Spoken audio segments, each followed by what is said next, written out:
ये कहानी काल्पनिक घटनाओं पर आधारित है। इस कहानी का किसी भी जीवित अथवा मृत व्यक्ति से कोई संबंध नहीं। इस कहानी का उद्देश्य किसी भी धर्म या संप्रदाय को ठेस पहुंचाना नहीं। इस कहानी के जरिए हम किसी भी अंधविश्वास, काले जादू, भूत प्रेत व तंत्र मंत्र को बढ़ावा नहीं देते। नमस्कार दोस्तों, मैं हूँ आशुतोष और आप सुन रहे हैं आशुतोष हॉरर पॉडकास्ट। हमारे इस YouTube चैनल में आपका स्वागत है। आज मैं आपको दो सच्ची घटना छलावा पर लेके आया हूँ। दोस्तों, मेरे चैनल पर छलावा का 3 पार्ट और पड़ा है। आप चाहे तो उसे भी सुन सकते हैं। वीडियो लिंक मैं डिस्क्रिप्शन में दे दूंगा। पसंद आए तो हमारे वीडियो को लाइक और चैनल को सब्सक्राइब जरूर कर ले। दोस्तों, अगर आपके पास भी ऐसी कोई कहानी है तो हमें कॉमेंट करें। दोस्तों, आज की पहली कहानी हमें भेजी है अमरदीप गोस्वामी जी ने ग्राम बिजौली पोस्ट एक्चोर सोनभद्र से। तो अब ज्यादा वक्त जाया न करते हुए सीधे कहानी की शुरुआत करते हैं। कहा जाता है कि मनुष्य के अलावा इस धरती पर कुछ हैवानियत भरी ताकत मौजूद है। विज्ञान इसे भले ही नकारता चला आ रहा हो, लेकिन खुद विज्ञान भी आज तक ऐसी चीजों को समझ नहीं पाया है। कुछ रहस्य आज भी विज्ञान के लिए अनसुलझे हैं, जैसे कि छलावा। आज तक इंसान इसे नहीं समझ पाया और न ही इसे जान पाया। मेरा एक दोस्त जिसके साथ एक ऐसा ही हादसा हुआ था, वो कभी भी भूत प्रेत ऐसी चीजों को नहीं मानता था और इसीलिए वो हर बार कुछ न कुछ अजीब हरकतें करता था। इसलिए तब तक इस बात को समझ नहीं पाया था कि ऐसी अप्राकृतिक चीजों से छेड़छाड़ करना अच्छी बात नहीं है। उसे अंदाजा नहीं था कि उसकी यही हरकत एक दूसरे को किस कदर भारी पड़ने वाली है। शाम का समय था और सूरज डूबने में कुछ ही वक्त बाकी था। अंधेरे की चादर हल्के हल्के आसमानों में फैलती चली जा रही थी और चांद की परछाई आसमान में नजर आने लगी थी। लेकिन गोविंद के दिमाग में कुछ और ही चल रहा था। आज वो एक और खौफनाक चीज को अंजाम देने के लिए बावड़ी वाले गांव की तरफ जाने वाला था। उस बावड़ी वाले गांव के बारे में लोगों ने कई तरह की अफवाहें फैला रखी थी, जिनका मानना था कि उस गांव में भूत प्रेतों का वास है, जिस वजह से जो भी इंसान अंधेरे में वहां जाता है वो उनके छलावे में फंस जाता है। हमारे गांव के लोग तो उस गांव को पूरी तरीके से हॉन्टेड करार दे चुके थे, लेकिन गोविंद को इन सब बातों से कुछ लेना देना ही नहीं था। उसे तो बस ये साबित करना था कि यह सब झूठ है, भूत वूत कुछ नहीं होते, ये सब बस एक अंधविश्वास है। और एक शनिवार इसे अंधविश्वास को मिटाने के इरादे से रात उसने अपनी कार लेकर उस बारी वाले गांव जाने का फैसला किया। गोविंद बचपन से खानदानी परिवार में पला बड़ा था, तो उसका कभी भी ऐसी चीजों से करीब से संबंध नहीं था। इस बार भी वो हमेशा की तरह कुछ दिनों के लिए गांव आया हुआ था।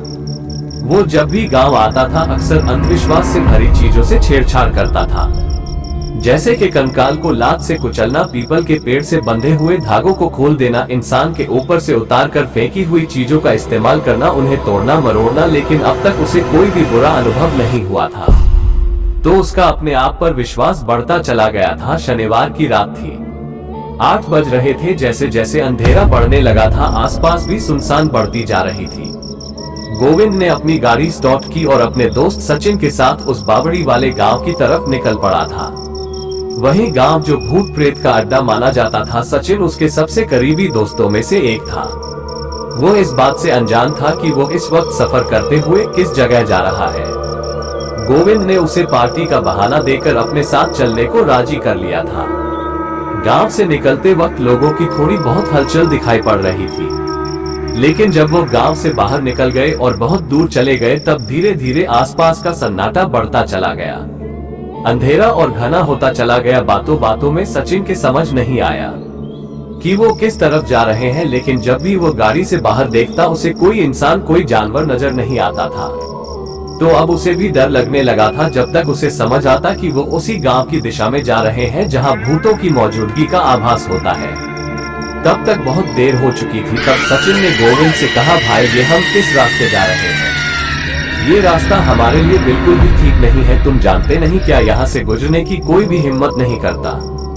गोविंद ने उसकी बात पर बस इतना ही कहा, तू डर रहा है, मैं हूं ना तेरे साथ, तो बस चल। गोविंद की अजीब हरकतों को सचिन अच्छी तरह से जानता था, तो सचिन को तभी समझ जाना चाहिए था कि वो तो बस साबित करना चाहता था कि उस गांव में कुछ भी भूत प्रेत नहीं है। गांव वाले बस अफवाह फैलाते हैं। जैसे ही उनकी कार उस बावड़ी वाले गांव के रास्ते की ओर मुड़ी, सचिन के रोंगटे खड़े हो गए। बाहर ठंड न होने के बावजूद उसके हाथ पांव कांप रहे थे। सचिन ने एक दो बार गोविंद को कहा भी कि भाई तू जिस गांव के रास्ते पर है ना वह गांव अच्छा नहीं है। देख तू भले ही इन सब चीजों को मानता नहीं है लेकिन मैं मानता हूँ और अब मुझे डर लग रहा है। लेकिन गोविंद को माना इन सब चीजों से कोई फर्क ही नहीं पड़ रहा था। वो मुस्कुराते हुए आराम से ड्राइव कर रहा था। कार गांव के अंदर दाखिल होने ही वाली थी कि सचिन जोर जोर से चीखने लगा और जिद करने लगा कि उसे यही उतरना है। आखिरकार सचिन ने गुस्से में कहा, तुझे गांव के अंदर जाना है तो तू जा, लेकिन मुझे यही उतार दे, चाहे तो मैं यहाँ से पैदल चलकर चला जाऊंगा। प्लीज मेरी बात को समझ। इतना सब कुछ होने के बावजूद भी गोविंद उसकी बात नहीं मान रहा था। उसे तो बस अपनी मौत को गले लगाना था और आखिरकार वो तेजी से ड्राइव करते हुए गांव के अंदर दाखिल हो गया। गांव एकदम वीरान पड़ा हुआ था। चारों तरफ किसी भी तरह की कोई भी हलचल नहीं थी। गांव ऐसा था जैसे कोई शमशान हो। गोविंद ने कुछ दूर जाकर अचानक से गाड़ी को एक जगह पर रोक दिया। वो जगह शायद उस गांव के बीचों बीच थी और एक अजीब सी आवाज को सुनते ही दोनों के कान खड़े हो गए। वो कोई जानवर की आवाज थी लेकिन उन्हें कार के सामने कोई भी चीज नजर नहीं आ रही थी। कुछ पल बाद उन्हें एक बकरी चलकर आती हुई दिखाई दी। वो बिल्कुल गाड़ी के सामने आकर खड़ी हो गई। उसे देख सचिन के रोंगटे खड़े हो गए। उसका चेहरा तक कपकपा रहा था लेकिन गोविंद उसे गौर से देख रहा था। उस बकरी ने मुड़कर गाड़ी की तरफ देखा। गाड़ी की तेज रोशनी में उसकी आंखें चमक रही थी और फिर वो बकरी वहां से आगे निकल गई। उतनी सी हरकत से भी सचिन के शरीर में सनसनाहट सी दौड़ गई। वो गाड़ी में ही बैठा रहा। गोविंद ने सचिन से कहा, अबे वो तो बस एक बकरी है, इतना क्यों डर रहा है? सचिन घबराते हुए बोला, नहीं वो बकरी नहीं थी, कुछ और ही था। यहाँ की चीजें हमें जैसी नजर आती है वैसी नहीं होती। यहाँ की चीजें अपनी आंखों में भ्रम पैदा करती है।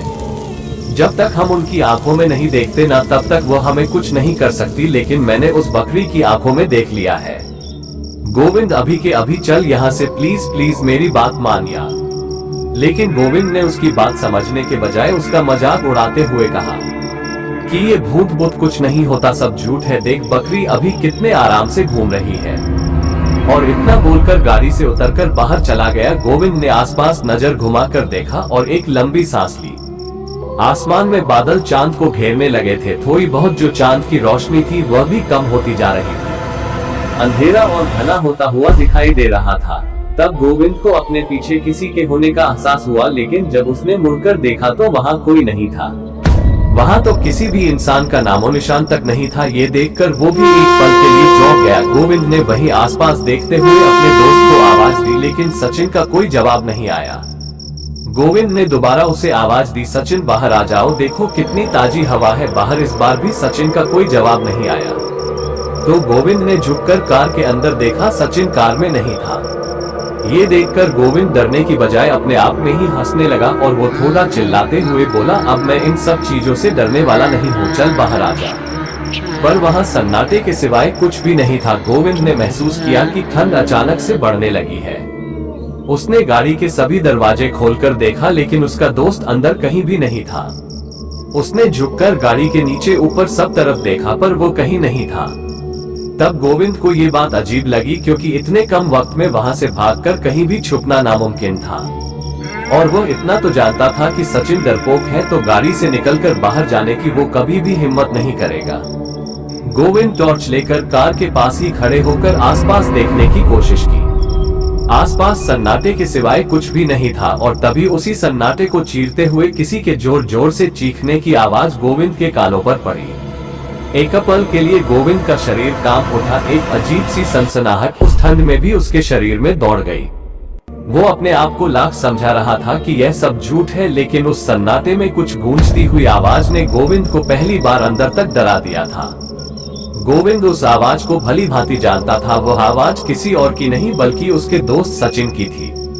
उस आवाज को सुनकर गोविंद इतना तो समझ चुका था कि वो चीख झूठ मूठ की नहीं है। उस आवाज में डर था और मौत का एहसास भी था। गोविंद ने अपने आसपास बार बार मुड़ते हुए सचिन को ढूंढने की कोशिश की और तब उसकी नजर खंडहर बनी उस बावड़ी की ओर चली गई। उसने ये अंदाजा लगाया कि हो न हो आवाज यहीं से आई है। उस बावड़ी के अंदर से बावड़ी एकदम वीरान थी। आसपास बस कंकड़ और पत्थरों के टुकड़े चारों तरफ पड़े नजर आ रहे थे। गोविंद जल्दी से उस बावड़ी के पास जाने लगा, मगर वहां जाते वक्त कोई चीज उसके पैर में घुस गए, जिस वजह से उसका पैर छिल गया। लेकिन जब उसने नीचे देखा तो पाया कि उसका पैर किसी चीज पर नहीं बल्कि कटे हुए हाथ की कंकाल पर पड़ा है। गोविंद ने जल्दी से पैर में घुसा हुआ वो हड्डी का टुकड़ा निकालकर बाहर फेंक दिया। आज तक उसने भूत प्रेतों की बातों पर कभी भी भरोसा नहीं किया था। आज पहली बार उसे अपने आप पर पछतावा होने लगा था। वो किसी तरह उस बावड़ी के पास पहुंच गया। उसने टॉर्च को कुएं के अंदर मारते हुए देखा, पर वहां अंदर कुछ भी नहीं था। सब सूखा वीरान था, पानी की एक बूंद तक अंदर नहीं थी। तब उसे कहीं से दबी हुई आवाज सुनाई दी, जैसे कोई दम घुटकर मर रहा हो। गोविंद ने सामने की तरफ टॉर्च की रोशनी में देखा तो उसे उसका दोस्त सचिन दिखाई पड़ा, जो कि एक बरगद के पेड़ पर फांसी से लटक रहा था और वो अपने आप को छुड़ाने की कोशिश कर रहा था। गोविंद अंदर तक टूट गया। वो भागते हुए उसके पास चला गया, इस उम्मीद से कि शायद उसकी सांसें चल रही होगी। पर जब वहां पहुंचा तो उसका शरीर एकदम अकड़ा हुआ था, पैर नीचे की तरफ मुड़े हुए थे, जीभ बाहर आ चुकी थी और दोनों आंखें ऊपर चढ़ चुकी थी। वो नजारा देख गोविंद अपने दोस्त सचिन के पैर को पकड़कर रोने लगा, उससे माफी मांगने लगा और वो रो ही रहा था कि गोविंद को उसके दोस्त की आवाज सुनाई दी। गोविंद ने पीछे पलट कर देखा तो उसके होश ही उड़ गए। उसने पाया कि उसका दोस्त सचिन बिल्कुल गाड़ी के पास खड़ा था। गोविंद ने फिर ऊपर देखा तो उसके हाथ में किसी के पैर नहीं थे, वो तो बस बरगद के पेड़ की शाखा से लटकती हुई एक बड़ी ही मोटी सी जड़ें थी। एक पल के लिए उसका दिमाग सुन्न हो गया। उसे समझ नहीं आया कि जो उसने अभी कुछ पल पहले देखा था वो सच था या जो अभी दिखाई दे रहा है वो सच है। गोविंद तेजी से वहां से भागने वाला था कि उसे पीछे से आवाज आए, तुमने इस जगह पर आकर अच्छा नहीं किया। गोविंद भागकर गाड़ी की तरफ बढ़ रहा था कि फिर से वो गाड़ी से कुछ दूरी पर ही रुक गया, क्योंकि गोविंद जिसे अपना दोस्त समझकर जिसकी ओर बढ़ रहा था, उसका चेहरा अब गलने लगा था। उसके शरीर का मांस पिघलकर नीचे जमीन पर लटक रहा था और वो इतना खौफनाक दिखाई दे रहा था कि उसे देख गोविंद की रूह तक कांप गई थी। सचिन के रूप में दिखने वाले उस इंसान का रूप ही बदल चुका था। उसका शरीर किसी सूखे कंकाल की तरह बन चुका था। गोविंद को तो समझ ही नहीं आ रहा था कि जाऊं तो किस तरफ जाऊं, और तभी वो खौफनाक जैसा दिखने वाला इंसान पिघलते हुए किसी धुएं की तरह हवा में घुल गया। गोविंद की धड़कनें काफी तेज चल रही थी। उसे यहाँ आए हुए बस कुछ ही वक्त हुआ था और उस जगह ने गोविंद के साथ एक खौफनाक खेल खेलना शुरू कर दिया था। वहाँ का सन्नाटा ही उस जगह के दर्द को बयान करने के लिए काफी था। उस खौफनाक इंसान का शरीर हवा में घुल जाते ही गोविंद ने धीरे से अपना कदम कार की ओर बढ़ाया कि एक बार फिर से उस सन्नाटे के बीच एक भयानक हंसी की आवाज गूंजने लगी, मानो वो जगह, वो घड़ी और अंधेरी रात गोविंद की हालत देख और उसका घमंड टूटता देख उस पर हंस रही हो। मानो हर आवाज उससे कहना चाहती हो ये जगह इंसानों के लिए नहीं है, ऐसी जगहों पर कभी कदम भी नहीं रखना चाहिए। गोविंद उस खौफनाक हंसी को सुनते ही दौड़कर अपनी कार के पास चला गया। उसने एक बार फिर से कार के अंदर देखा, पर सचिन अब वहां मौजूद नहीं था। वो डर के मारे हाफते हुए कार के अंदर बैठ गया। उसका दिमाग घूम चुका था। एक मन कह रहा था कि यहाँ से निकल जाए तो दूसरा मन उसे समझा रहा था कि तेरी वजह से सचिन यहाँ आया था, तो उसे ऐसी जगह पर अकेले छोड़कर मत जा। उसे ढूंढना और उसे बचाना अब तेरी जिम्मेदारी है। मगर अब की बार गोविंद को जो कुछ भी दिखाई देने वाला था वो उसे अंदर तक झकझोर देने वाला था। वो सचिन के बारे में सोच ही रहा था कि तभी उसे वहां से पायल की आवाज सुनाई देने लगी। वो आवाज बढ़ते बढ़ते अचानक से आनी बंद हो गई। गोविंद एकदम शांत होकर अपने दाएं बाएं देख रहा था, उस आहट को सुनने की कोशिश कर रहा था। तभी एक धड़ाम की आवाज से उसका दिल जैसे रुक सा गया। कोई भारी सी चीज जोर से उसकी गाड़ी के ऊपर आ गिरी थी। उसने अपने सर को गाड़ी के अंदर नीचे छुपा लिया। बाहर जाने की उसकी हिम्मत ही नहीं हो रही थी। गोविंद को फिर से छन छन की आवाज आने लगी, लेकिन इस बार वह आवाज हल्की हल्की सी आ रही थी। गोविंद इतना तो जान चुका था कि यह भी कोई छलावा है, और तब उसे फिर से अपने दोस्त की आवाज सुनाई पड़ी, गोविंद बचा मुझे। गोविंद हिम्मत कर गाड़ी से बाहर निकल पड़ा और दूर छलांग लगाकर उसने गाड़ी के ऊपर देखा। ऊपर एक औरत बैठी हुई थी जिसके हाथ में सचिन का कटा हुआ सिर्फ सर था, और वो डरावनी औरत सचिन के सर को सहला रही थी और सचिन का सर बस चिल्ला रहा था कि गोविंद मुझे बचा। गोविंद का पूरा शरीर पसीने के मारे तरबतर हो चुका था। उसे समझ नहीं आ रहा था कि अब और क्या देखना बाकी है। सचिन का सर लाल लाल हो चुका था। दो प्रेतनी उसके सर पर खून लगा रही थी और वो बस चिल्लाए जा रहा था। गोविंद वो देख डर और खौफ के मारे पीछे पीछे हटने लगा। गोविंद का गला सूख चुका था। आसमान में बादल हटने लगे थे। चांद फिर से नजर आने लगा था। एक हल्की हल्की सफेद रोशनी जमीन पर पड़ रही थी, लेकिन माहौल और भी डरावना होता जा रहा था। गोविंद ने आज तक कभी ऐसी बुरी ताकतों का सामना नहीं किया था और अपने घमंड की वजह से न तो उसने कभी कुछ भी जानने की कोशिश की थी, तो उसे बिल्कुल भी पता नहीं था कि ऐसी ताकतों का सामना कैसे किया जाता है। वो पीछे हटते हुए वहां से भागने के बारे में सोच रहा था कि तभी उस औरत के हाथ में जो सचिन का सर था उसके हाव भाव बदलने लगे। पहले वो मासूम सा था और अंदर से सिकुड़ा हुआ था, अब उस कटे सर के चेहरे पर हल्की हल्की मुस्कुराहट फैलने लगी थी। और फिर से वही हुआ, उस खोपड़ी का मांस गलने पिघलने लगा। वो देख गोविंद फौरन पीछे की तरफ भागा। गिरते पड़ते अपने आप को संभालते हुए वो बस बिना कुछ सोचे एक अनजान रास्ते पर भागा जा रहा था। भागता हुआ हौंकता हुआ वो एक रास्ते पर आकर रुक गया। चांद की रोशनी होने की वजह से उसे रास्ता दिखाई दे रहा था। उस गांव से बाहर निकलने के सिर्फ दो ही रास्ते थे। एक रास्ता वो था जिस रास्ते से वो कार लेकर गांव के अंदर आया था, और एक बिल्कुल उसकी उल्टी दिशा में था। लेकिन वो रास्ता वो जिस जगह पर खड़ा था वहां से काफी दूर था, और इतने घने अंधेरे में और इतनी खौफनाक चीजों के बीच उसे ढूंढना मतलब मौत को मिलने के बराबर था। उसके अंदर अब इतनी ताकत भी नहीं थी कि वो देर तक भाग सके। वो रास्ता भी काफी सुनसान था। तब उसे पीछे से दूर कहीं से फिर अपने दोस्त की चीख सुनाई दी और फिर एक बार उसके मन में अपने दोस्त का ख्याल आया। वो इतना डरा हुआ था कि वो अपने दोस्त के बारे में भूल ही गया था। उसका मन उसे अंदर ही अंदर खाए जा रहा था। आखिरकार सचिन उसका दोस्त है और इस वक्त न जाने किस हाल में होगा। मैं उसे ऐसे अकेला कैसे छोड़ सकता हूँ। वो चाहकर भी अपना कदम आगे नहीं बढ़ा पा रहा था। अब उसे अपने दोस्त की फिक्र सताने लगी थी और एक बार फिर से हिम्मत कर वो पीछे चला गया। वो फिर से उस बावड़ी वाले गांव के अंदर जाने के लिए मुड़ा और अपने दोस्त की तलाश में निकल पड़ा। लेकिन उसे पता नहीं था कि यही उसकी सबसे बड़ी भूल हो सकती थी। अपने दोस्त की तलाश में गोविंद एक बार फिर उस बावड़ी के करीब पहुंच गया था। वहीं से थोड़ी दूरी पर उसकी कार खड़ी थी, लेकिन अब कार के पास कोई भी नहीं था।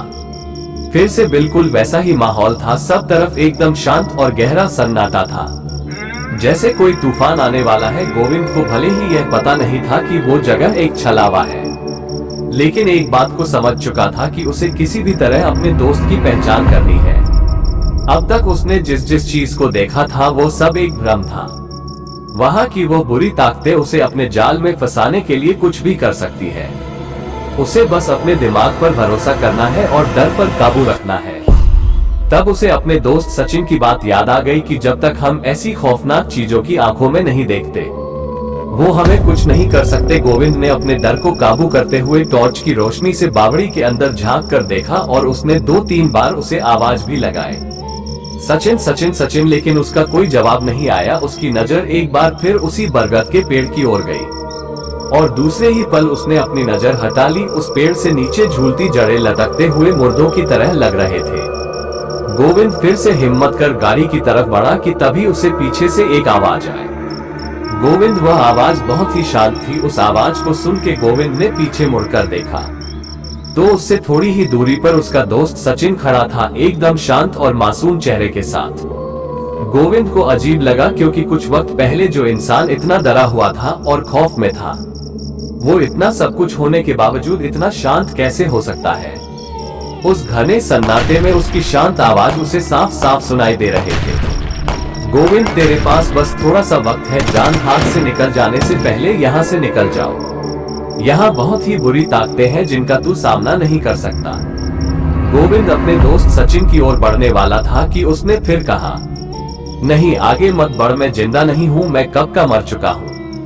ये भले ही तुझे झूठ लग रहा हो पर यही सच है। चले जाओ यहाँ से, इस गांव से बाहर निकल जाओ। यहाँ खौफनाक ताकत है, तुम्हें देख रही है। वो तुम्हारी ताक में छुप कर बैठी हुई है, चांद के छुपने का इंतजार कर रही है। अभी वक्त है, चला जा, यहाँ से चला जा। गोविंद, और ऐसा बोलते हुए ही सचिन की आत्मा धुएं की तरह हवा में घुलती चली गई। गोविंद अंदर से पूरी तरह से टूट चुका था। वो इस बात को अच्छी तरह से जान चुका था कि अगर वो जल्दी से इस जगह से नहीं निकला तो उसका भी वही हाल होगा जो उसके दोस्त का हुआ था। गोविंद ने एक नजर ऊपर आसमान में देखा। चांद के ऊपर से हल्के हल्के बादल गुजर रहे थे।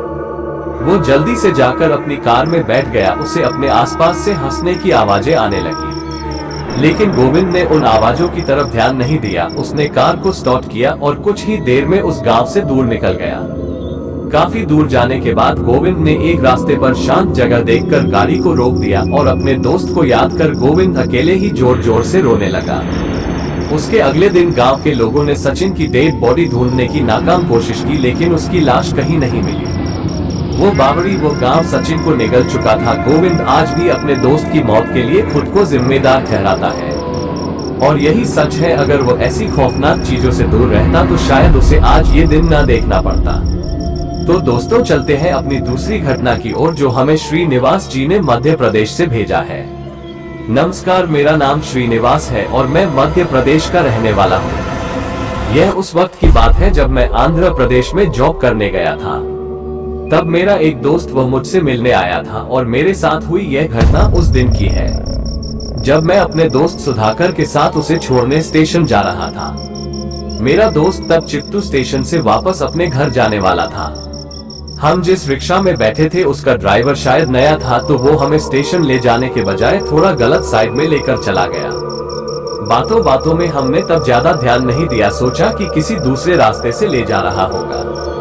लेकिन जब हमने मैप में देखा तो पता चला कि हम स्टेशन जाने के बजाय आगे निकल चुके हैं। तब मैंने ड्राइवर को रिक्शा रोकने को कहा और कहा कि स्टेशन तो यहाँ से पीछे की तरफ दिखाई दे रहा है, तुम तो हमें गलत दिशा में ले जा रहे हो। लेकिन सुधाकर ने कहा, ठीक है। हमने चलते हुए एक आदमी से पूछा कि यहाँ से स्टेशन कितना दूर है। उस भाई साहब ने कहा कि बस 5 मिनट। सुधाकर ने फिर मुझसे कहा, रिक्शा से 5 मिनट मतलब चलकर जाए तो 10 से 15 मिनट तो चल यहीं उतर जाते हैं और आसपास कहीं से सिगरेट लेकर फिर चलते हुए स्टेशन चले जाएंगे। वैसे भी हमारे पास ज्यादा सामान नहीं था। सुधाकर के पास बस एक छोटा सा बैग था, तो मैंने भी मना नहीं किया। मुझे भी सिगरेट की तलब लगी थी। घड़ी में देखा तो उसकी ट्रेन आने में अभी भी आधे घंटे से ऊपर था, तो मैंने ड्राइवर को पैसे दिए और हम वहीं एक दुकान के पास उतर गए। वहीं एक दुकान से सिगरेट ली और छोटे रास्ते से होकर स्टेशन की ओर निकल पड़े। थोड़ा आगे जाते ही हमें स्टेशन की ओर एक ट्रेन जाती हुई दिखाई दी, तो मैंने सुधाकर से कहा कि चल पटरियों से होकर चलते हैं, सीधे स्टेशन पहुंच जाएंगे। तब शाम हो गई थी, लेकिन इतना अंधेरा नहीं हुआ था कि कुछ भी दिखाई न दे। सुधाकर ने सिगरेट सुलगाई और हम बातें करते हुए पटरियों के बीच से जाने लगे। कुछ थोड़ा दूर ही गए थे कि मुझे एक आदमी पटरियों से होते हुए हमारी ओर आता हुआ दिखाई दिया, लेकिन वो एक नॉर्मल बात लग रही थी, तो मैंने उसकी ओर इतना ध्यान नहीं दिया। फिर कुछ कदम चलने के बाद सुधाकर अपनी जगह पर ही रुक गया और मुझे रोकते हुए बोला, अरे रुक रुक रुक, अभी मैंने एक आदमी को सामने से आते हुए देखा था। वो कहाँ गया? मैंने भी हैरानी से यहाँ वहाँ देखते हुए जवाब दिया। देखा तो मैंने भी था, पर पता नहीं कहाँ गायब हो गया। छोड़ जाने दे, शायद हमें वहम होगा।